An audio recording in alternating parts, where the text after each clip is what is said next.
Le Cavalier du désert, The Westerner, 1940. Drame durée, environ 1h40. Récompense. Oscar du meilleur acteur dans un second rôle pour Walter Brennan.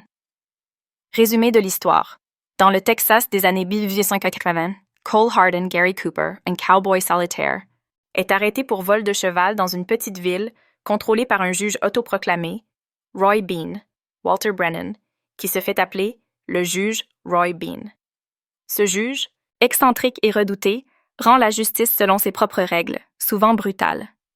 Mais Hardin réussit à sauver sa tête en flattant le juge, grand admirateur de l'actrice Lily Langtry, en prétendant l'avoir connue. Au fil de l'histoire, une amitié étrange se noue entre les deux hommes. Mais Hardin découvre que Bean mène une campagne violente contre les fermiers qui s'installent sur ce qu'il considère comme ses terres. En particulier, une famille qu'Hardin commence à défendre.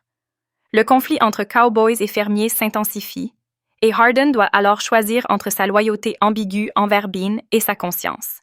Le duel final entre les deux hommes symbolise la fin d'une époque de justice sauvage dans l'Ouest. Thèmes principaux. La justice arbitraire dans l'Ouest. Encore sauvage.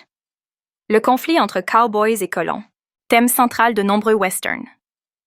La transition de la loi du plus fort vers une société plus civilisée. L'amitié ambiguë entre deux hommes très différents. Distinction. Walter Brennan a remporté l'Oscar du meilleur second rôle masculin pour son interprétation du juge Roy Bean, l'un de ses rôles les plus célèbres. C'était déjà son 3e Oscar dans cette catégorie. Anecdote.